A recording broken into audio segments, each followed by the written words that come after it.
August 15 నాటికి 2 లక్షల రైతు రుణమాఫీ చేయడానికి తెలంగాణ ప్రభుత్వం కసరత్తు చేస్తుంది. భూమికి సంబంధించి పట్టాదారు పాస్బుక్లు, రేషన్ కార్డులను ప్రామాణికంగా తీసుకుని రుణమాఫీ చేయాలని వ్యవసాయ శాఖ ప్రభుత్వానికి సూచించినట్లు సమాచారం. ఆదాయ పన్ను చెల్లిస్తున్న వారు, కేంద్ర రాష్ట్ర ప్రభుత్వ ఉద్యోగులు, ఎంపీలు, ఎమ్మెల్యేలు, ఎమ్మెల్సీలు, ప్రజాప్రతినిధులు, మాజీ ప్రజాప్రతినిధులను రుణమాఫీ నుంచి మినహాయించాలని ప్రతిపాదించినట్లు చర్చ జరుగుతోంది.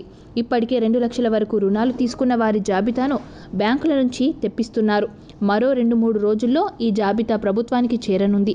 ఆలోపే రుణమాఫీని ఎవరెవరికి అమలు చేయాలనే దానిపై ప్రభుత్వానికి వ్యవసాయ శాఖ ప్రతిపాదనలు పంపినట్లు తెలుస్తోంది. కుటుంబంలో 2-3 రుణాలు తీసుకున్న సందర్భాల్లో అందరికీ రేషన్ కార్డులు లేవని, కేవలం కుటుంబ పెద్దలకు మాత్రమే రేషన్ కార్డు ఉండటంతో రేషన్ కార్డు నిబంధన పెడితే కుటుంబంలో ఒకరికి మాత్రమే రుణమాఫీ వర్తిస్తుందని వ్యవసాయ శాఖ ప్రతిపాదించినట్లు సమాచారం.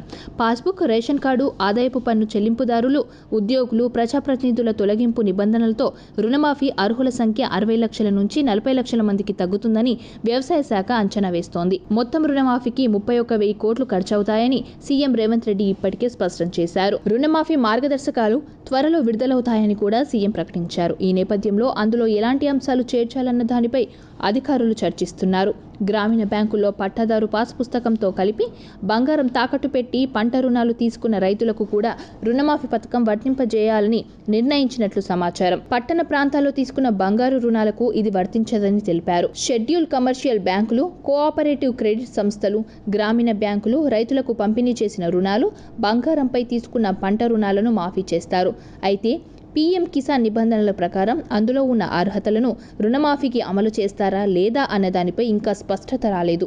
అయితే రుణాలు ఇచ్చిన బ్యాంకులే రుణమాఫీకి అర్హులైన లబ్ధిదారుల అర్హత ఖచ్చితత్వానికి బాధ్యత వహించే అవకాశం ఉండనున్నట్లు తెలుస్తుంది. సబ్స్క్రైబ్ చేయండి. Please like, share and subscribe to top Telugu TV. Top Telugu TV.